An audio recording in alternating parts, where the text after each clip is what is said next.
తెలంగాణ రాష్ట్ర రోడ్డు రవాణా సంస్థ ఖమ్మం రీజన్ అందరికీ నమస్కారం.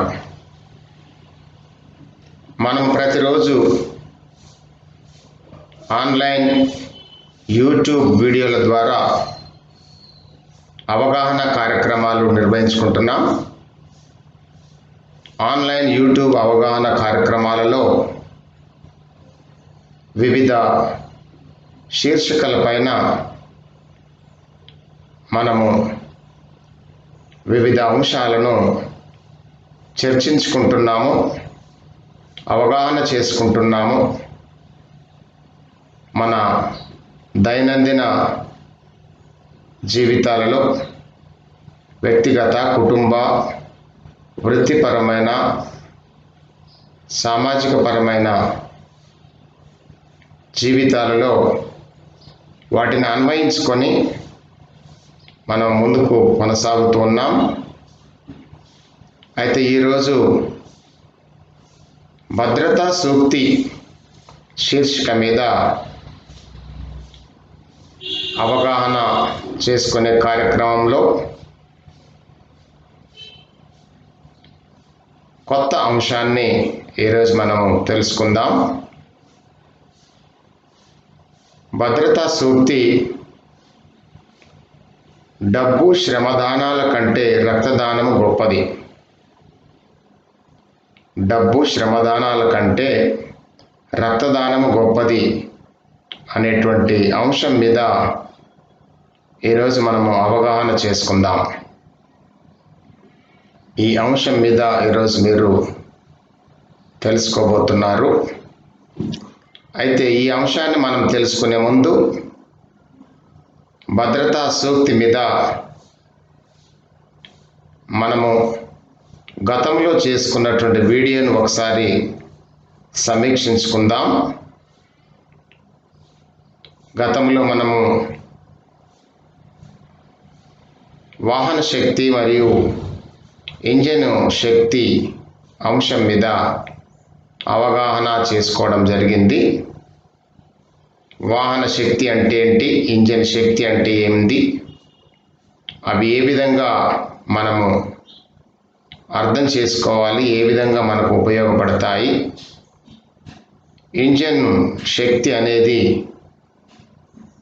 వాహనాన్ని కదిలించడానికి ఉపయోగపడుతుంది. వాహనం యొక్క డిజైన్లో ఉన్నటువంటి న్యాచురల్ ప్రిన్సిపల్స్, టైర్లు గుండ్రంగా ఉండడం, చక్రాలు గుండ్రంగా ఉండడం వలన అవి రోల్ అవుతూ ఉంటాయి. రోడ్డు మీద అవి రోల్ అవుతున్నప్పుడు ఆ చక్రము పరిమాణాన్ని బట్టి చక్రము పై భాగము, కింది భాగము నేలకు తాకి ఉంటుంది. పై భాగము నేల నుంచి కొంత పై వరకు ఉంటుంది. ఎప్పుడైతే చక్రము పై భాగంలోకి వచ్చినటువంటి భాగము దానికి కొంత శక్తి, గురుత్వాకర్షణ శక్తి రావడము, రోలింగ్ కావడము అనేది న్యాచురల్గా జరుగుతూ ఉంటుంది. అయితే దాని వలన కూడా అది తిరుగుతూ ఉంది. తిరగడమే కాకుండా పరిగెత్తుతూ ఉంటుంది. పరిగెత్తడంలో దానికి వేగము వస్తుంది. ఆ వేగము ద్వారా ఆ వాహనానికి శక్తి వస్తుంది. అంటే వాహనానికి శక్తి రావడానికి న్యాచురల్ ప్రిన్సిపల్స్ కూడా ఉపయోగపడుతున్నాయని అర్థం. ఇంజన్ శక్తి అంటే ఇంజన్లో మనము ఇంధనాన్ని, ఆక్సిజన్ను కలిపి మండించి వచ్చిన ఉష్ణము ద్వారా ఇంజన్లో ఉండేటువంటి కొన్ని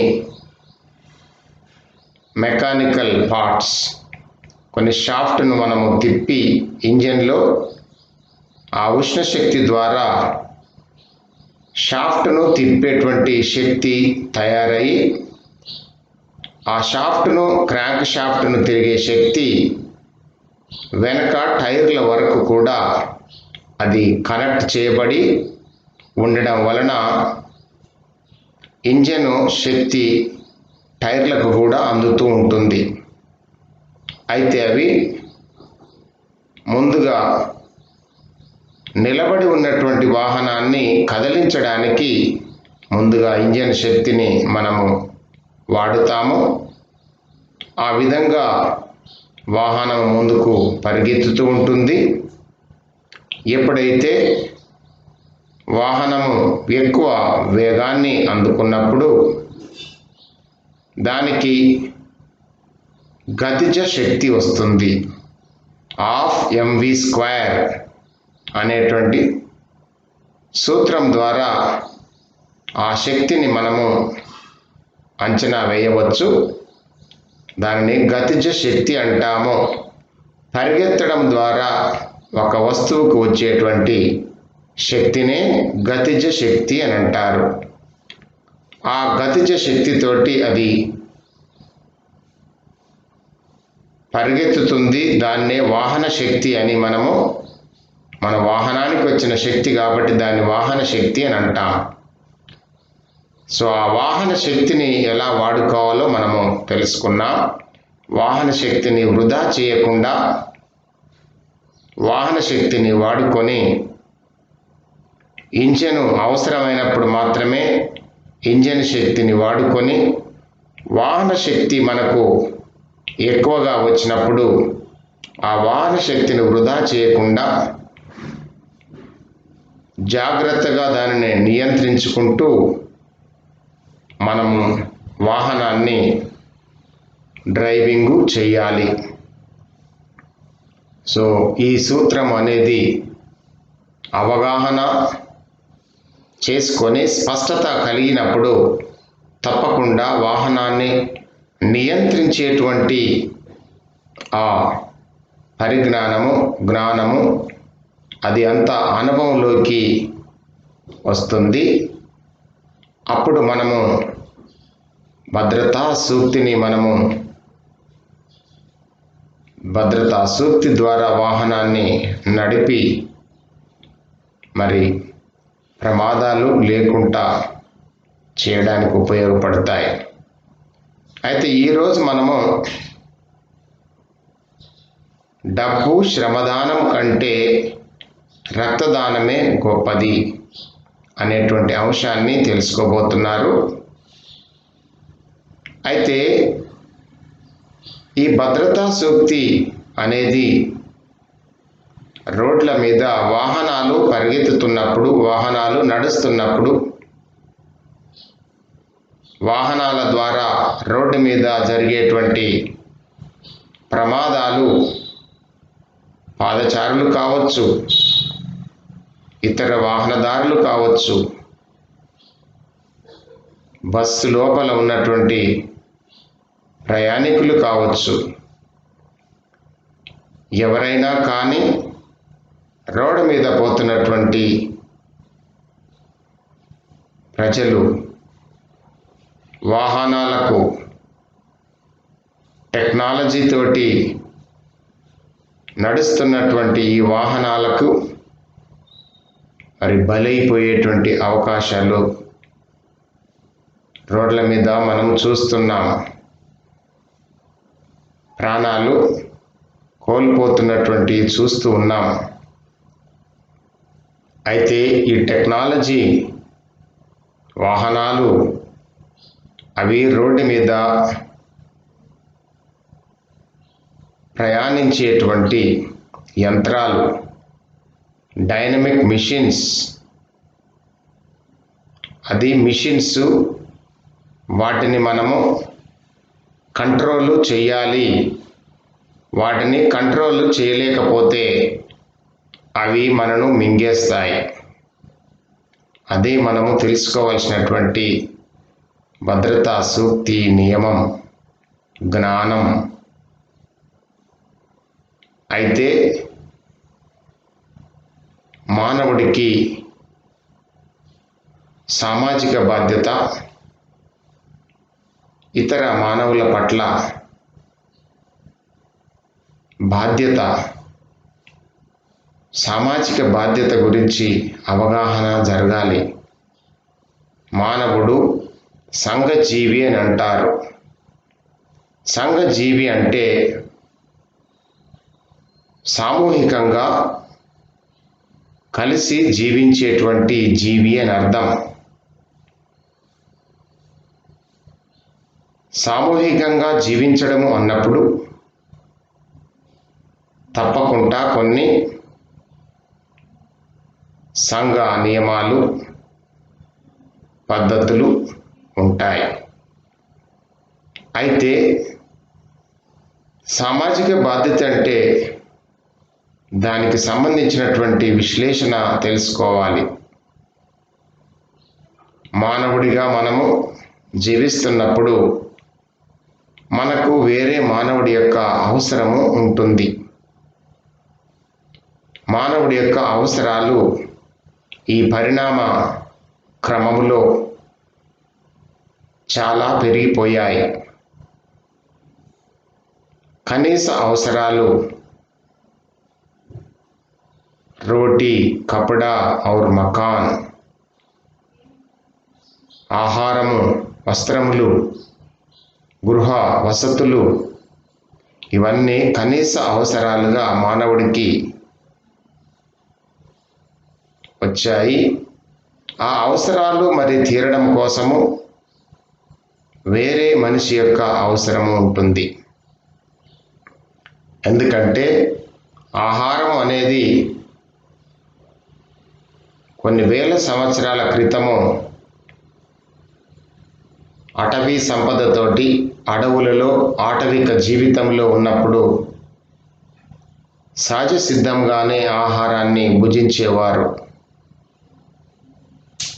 ఆ విధంగా ప్రతి ఒక్కరూ ఆహారం గురించి పెద్దగా వేరే మానవుల అవసరము లేకుండానే ఆ ఆహారాన్ని తీసుకొని ఆ విధంగా జీవించేవారు. ఒక ప్రాంతం నుంచి ఇంకొక ప్రాంతానికి సంచార జీవనము కొనసాగించేటువంటి సమయాలలో ఆటవిక జీవితంలో అడవులలో జీవించారు. పండ్లు, ఆకులు, వాటిని భుజించి జీవించేవారు.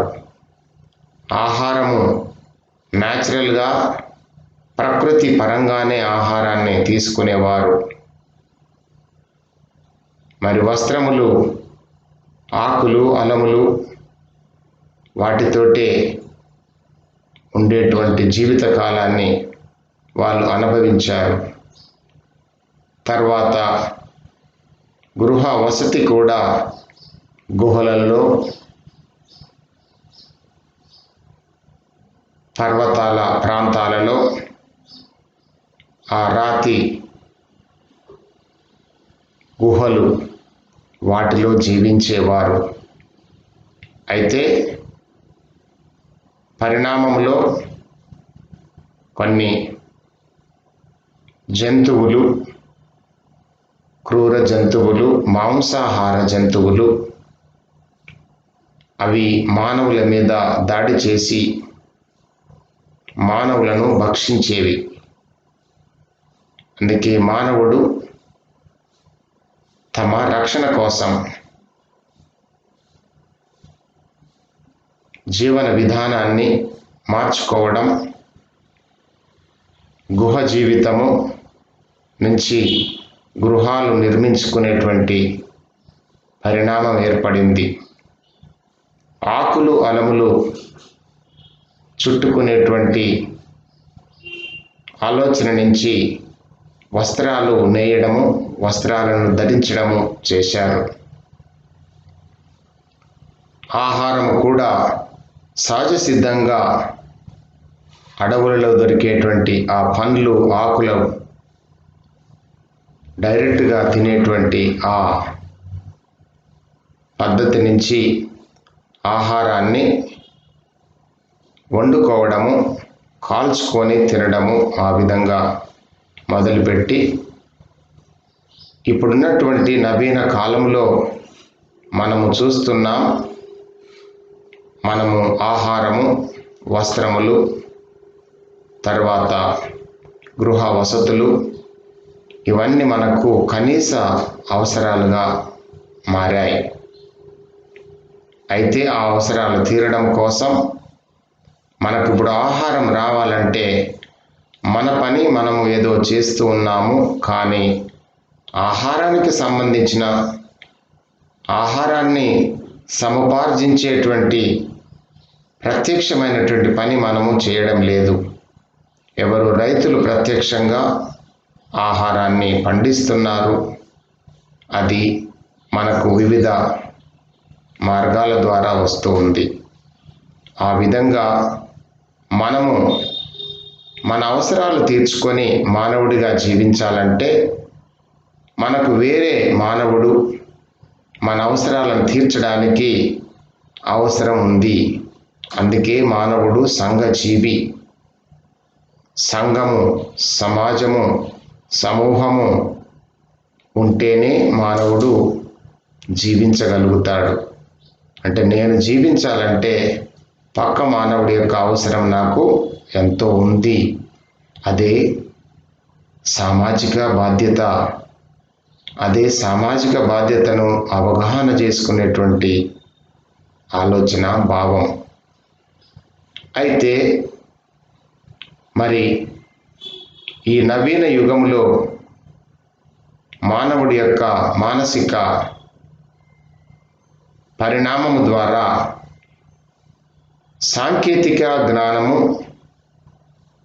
పెరగడము, సాంకేతికంగా ఆలోచన చేసి ఎన్నో మిషన్లను డిజైన్ చేయడము, యంత్రాలను కనిపెట్టడము, పనిముట్లను, యంత్రాలను కనిపెట్టి మరి ఇప్పుడు మనము రవాణా కావడానికి, సరుకుల రవాణా కావచ్చు, మనుషుల రవాణా కావచ్చు, వాటి కోసము వాహనాలను కూడా మానవుని యొక్క మేధస్సు అది అన్వేషించింది, కనిపెట్టింది.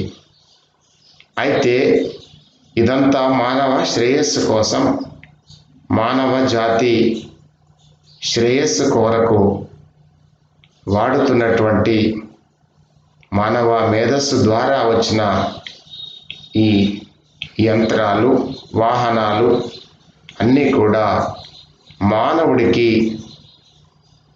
సరిగా ఉపయోగపడే విధంగా ఉండాలి. టెక్నాలజీని, సాంకేతిక జ్ఞానాన్ని మానవుడికి అవసరమైనంత వరకు వాడుకోవాలి. కానీ మానవుడికి నష్టము వచ్చే విధంగా వాడడం అనేది మానవాళికి నష్టం కలిగిస్తుంది. అందుకే అది సామాజిక బాధ్యత అనిపించుకోదు. అందుకే మానవుడి యొక్క బాధ్యతలో ఇది చాలా కీలకమైంది.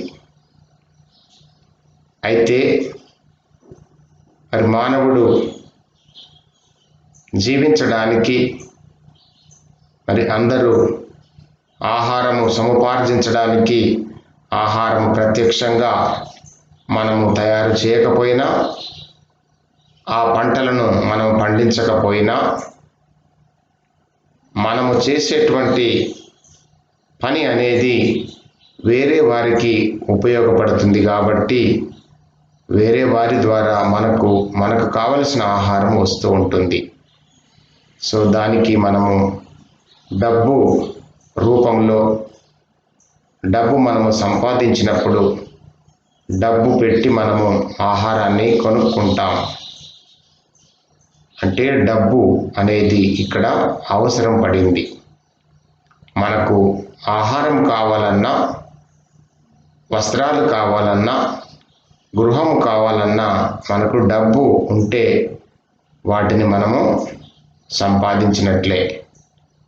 సో అందుకే డబ్బు సంపాదన అనేది ఆ విధంగా అవసరం ఉంది అని మానవుడు తెలుసుకొని నవీన కాలంలో మరి మానవులు డబ్బు వెంట పరిగెత్తుతూ ఉన్నారు.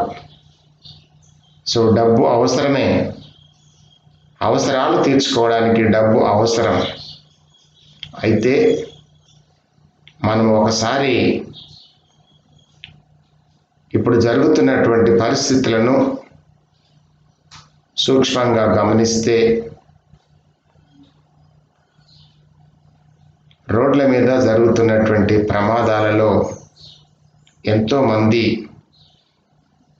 అసువులు భావిస్తున్నారు. వాళ్ళు ధనికులు కావచ్చు, పేదవారు కావచ్చు, డబ్బులు ఉన్నవాళ్ళు కావచ్చు, డబ్బులు లేని వాళ్ళు కావచ్చు, చదువుకున్న వాళ్ళు కావచ్చు, చదువు లేని వారు కావచ్చు, చిన్న పిల్లలు కావచ్చు, పెద్దలు కావచ్చు. కాబట్టి ఏ తారతమ్యం లేకుండా రోడ్ల మీద వాహనాల ద్వారా జరుగుతున్నటువంటి ప్రమాదాలలో అనుకోకుండా ప్రమాదాలు జరిగి అసువులు వాస్తున్నారు, ప్రాణాలను విడుస్తున్నారు. అది నిజంగా అందరూ మరి ఆలోచించాల్సినటువంటి అవసరం ఉంది.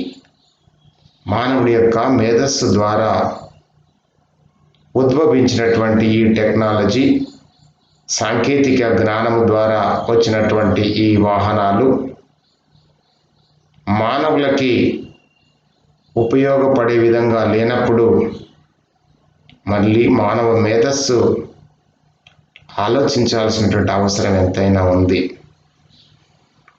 అందుకనే మనసు ఉన్నవాడే మనిషి కాబట్టి ప్రతి మనిషికి మనస్సు ఉంటుంది. ఆ మనసు ద్వారా ఆలోచించాలి.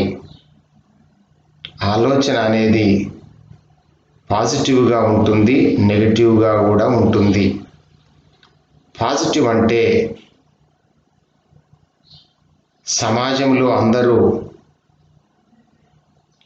ఉండాలి నా కోసం, సమాజంలో అందరూ బ్రతకాలి అనేటువంటి ఇది పాజిటివ్ థింకింగ్. అయితే నెగటివ్ థింకింగ్ స్వార్థము, నాది నాకు అనేటువంటిది నెగటివ్ థింకింగ్. అయితే ఇది మానవుడి యొక్క మేధస్సుకు ఒక పెద్ద పరీక్ష. పాజిటివ్గా మనం ఆలోచించినప్పుడు తప్పకుండా మరి మానవ జాతికి, మానవాళికి మనము సేవ చేయడానికి అవకాశం ఉంటుంది. అందుకే రోడ్ల మీద జరుగుతున్నటువంటి ప్రమాదాలు, ఎక్కువగా ప్రమాదాలు రక్తము కారిపోవడం వలన మానవ శరీరంలో ఉండేటువంటి 5.5 లీటర్ల రక్తము కారిపోయినప్పుడు 1 లీటర్ కంటే తక్కువగా శరీరంలో ఉండి 4.5 లీటర్ల వరకు మొత్తం బయటికి కారిపోతే గాయముల వలన జరిగేటువంటి ఆ రక్తస్రావము మన శరీరంలో రక్త నిల్వలు మొత్తము క్వాంటిటీ పోయినప్పుడు మరి ఆ రక్తములోనే అంత ప్రాణశక్తికి సంబంధించినటువంటి శక్తి ఉంటుంది. కాబట్టి ఆ శక్తి అంతా మొత్తము 0 అయిపోతుంది. అయితే ఈ క్రమాన్ని మనము అవగాహన చేసుకోవాలి. రక్తము మామూలుగా కారిపోయినప్పుడు ఎక్కువగా రక్తస్రావము లేనప్పుడు వారికి ఏమీ కాదు. షాక్ కాకుండా మనము వారికి ధైర్యం చెప్పగలిగి ప్రభుత్వం వారి ఎమర్జెన్సీ సర్వీసెస్ని మనము వాడుకుంటే తప్పకుండా వారు రక్షించబడతారు. కంగారు పడకుండా మనము వారికి చేయాల్సినటువంటి సేవలను మనము అక్కడ అర్థం చేసుకోవాలి. ప్రమాదంలో గాయపడినటువంటి వ్యక్తులను మనము వారికి అప్పుడు ఉండేటువంటి అవసరము ఏంటిదంటే,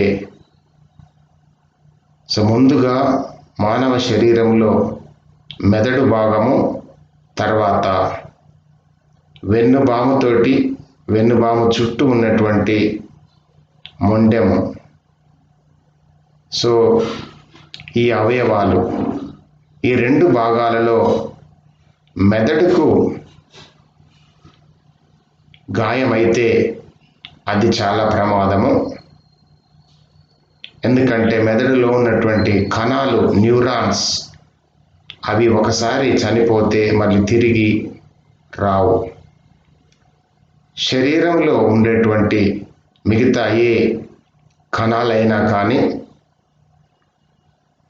అవి చనిపోయినా కానీ మళ్ళీ తిరిగి ఉత్పత్తి అవుతూ ఉంటాయి. అయితే ఈ రక్త కణాలు, రక్తము బయటికి వెళ్ళినప్పుడు అది లీటర్ కంటే రక్తము తగ్గిపోతే కోమాలోకి వెళ్ళిపోతారు. కోమాలోకి వెళ్ళిపోయి ఆ విధంగా మనము రక్తము అందించగలిగితే, ఆ సమయంలో రక్తాన్ని అందించగలిగితే వాళ్ళకి రక్తం మళ్ళీ బాడీలో ఎంతైతే ఉండాలో అంత మళ్ళీ రిజ్యుమినేట్ అయ్యి ప్రాణాలకు అపాయం లేకుండా వాళ్ళు ప్రాణాపాయ స్థితి నుంచి బయటపడగలుగుతారు. అందుకే మానవుడిని అప్పుడు రక్షించేది రక్తమే. రక్తం అనేది ఎక్కడ కూడా కొనుక్కోవడానికి అవకాశం లేదు. మానవ దేహంలోనే తయారవుతుంది కాబట్టి మానవుడు తయారు చేయగలిగేటువంటి అతి పెద్ద విలువైనటువంటి వస్తువు, మానవుడికి ఉపయోగపడేటువంటి విలువైనటువంటి ఆ ప్రాణము, ఆ రక్తం అనేది ప్రతి దేహంలో ఉంటుంది. అయితే అవసరమైన వారికి మనము చాలా సురక్షితంగా రక్తాన్ని మనం బయటికి తీసేటువంటి సైన్సు పరిజ్ఞానము ఉంది కాబట్టి రక్తం ఎంత మనము తీస్తే మనకు ప్రమాదం ఉండదో అంత మాత్రం రక్తాన్ని మనము తీసి వేరే వారికి ఇవ్వడం ద్వారా రక్తం మొత్తం కోల్పోతున్నప్పుడు వారికి బాగా ఉపయోగపడుతుంది. 5.5 లీటర్ల రక్తం ఉన్నటువంటి ఈ దేహం నుంచి ఒక 100 ml, 200 ml, 150 ml వరకు మనము రక్తాన్ని తీసినా కానీ ఏమీ కాదు. ఎందుకంటే మళ్ళీ రక్తము ఉత్పత్తి అవుతూనే ఉంటుంది శరీరంలో. ఈ రక్తము ప్రమాదంలో గాయపడ్డ వారికి, రక్తము తగ్గిపోయిన వారికి, రోడ్డు మీద రక్తము కారిపోయిన వారికి అందించినప్పుడు తప్పకుండా వారు ప్రాణాపాయ స్థితి నుంచి బయటపడగలుగుతారు. అందుకే రక్తదానం అనేది చాలా గొప్ప దానం. మనము డబ్బులతోటి అక్కడ రక్తాన్ని కొనలేము. డబ్బుల ద్వారా రక్తము రావాలన్నా మానవ దేహం నుంచి ఇవ్వాల్సిందే కదా. కాబట్టి డబ్బుల ద్వారా రక్తాన్ని మనం కొనలేము. ఒక మంచి సామాజిక దృక్పథంతో సాటి మానవుడికి నేను నా దగ్గర ఉన్నటువంటి సహాయము నేను చేయగలిగితే చాలు అనేటువంటి భావము, ఆ ఉత్తమ భావము ఉంటే చాలు. మానవ సేవయే మాధవ సేవ అని అంటారు. దైవ సేవ, దేవునికి సేవ చేస్తూ ఉంటారు, దేవునికి పూజలు చేస్తూ ఉంటారు, దేవునికి ప్రార్థనలు చేస్తూ ఉంటారు. దానికోసము దేవాలయాలు నిర్మిస్తూ ఉంటారు.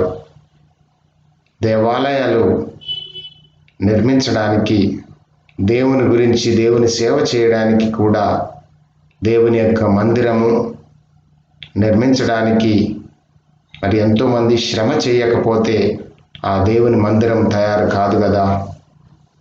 కాబట్టి దేవుని మందిరం నిర్మించడానికి శ్రమ చాలా చాలా ప్రాముఖ్యమైంది. శ్రమ చేసే వాళ్ళే ముఖ్యమని మనం గుర్తుపెట్టుకుంటే చాలు. ఆ శ్రమజీవులను గుర్తించగలిగితే చాలు. సో అదే నిజమైనటువంటి దైవ ప్రార్థన అవుతుంది. మరి ఆ శ్రమకి మరి డబ్బులు ఇచ్చి కూడా, ఆ శ్రమజీవులకి డబ్బులు ఇచ్చి ఆ విధంగా కూడా దేవాలయాన్ని నిర్మించడానికి ఉపయోగపడే డబ్బు కూడా దానం చేసే విధంగా మనం చూస్తున్నాము, చేస్తూ ఉన్నారు. అయితే ఒక గుడి కట్టాలన్నప్పుడు ఒక పూజారి, ఒక అయ్యగారు, ఆయన మరి వేరే వారి దగ్గర డబ్బులు తీసుకొని ఒక మంచి కార్యము, మానవులకి సేవ చేసేటువంటి నిమిత్తము దేవుని మందిరాన్ని నిర్మించి దేవుని సేవ ద్వారా మరి మానవులకి దేవుని గురించి తెలియచేయడానికి, ప్రార్థనలు చేయడానికి, ధ్యానము చేయడానికి ఉపయోగపడేటువంటి మందిరాలు నిర్మించడానికి వీరు గొప్ప సేవ చేస్తూ ఉంటారు.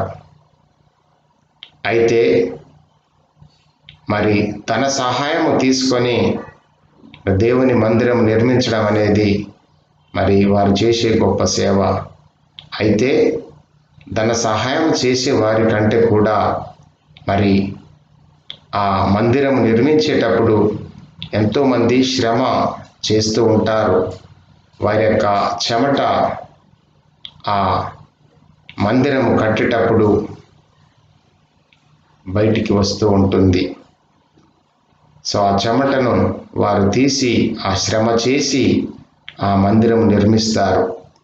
అయితే ధనము కంటే కూడా ఆ శ్రమ అనేది అక్కడ చాలా గొప్పది అని మనం తెలుసుకోవాలి. మరి ఆ శ్రమ బాగానే ఉంది. మరి దేవుని మందిరంలోకి వెళ్ళడానికి రోడ్డు ప్రమాదంలో ఏదన్నా గాయాల పాలైనప్పుడు వారికి ఉపయోగపడేటువంటి దానము రక్తదానమే కదా. అప్పుడు మనము ఇచ్చేటువంటి ధనము కానీ శ్రమ కానీ కాదు. మనం ఇవ్వాల్సింది మన దేహంలో తయారయ్యేటువంటి, ఉచితముగా మనము ఇవ్వగలిగేటువంటి, ప్రతి మానవుడు చేయగలిగేటువంటి దానము మరి రక్తదానము. అందుకే బ్లడ్ డొనేషన్ అనేది చాలా గొప్ప విషయం. ప్రతి ఒక్కరు కూడా ఈ విషయాన్ని అర్థం చేసుకోవాలి.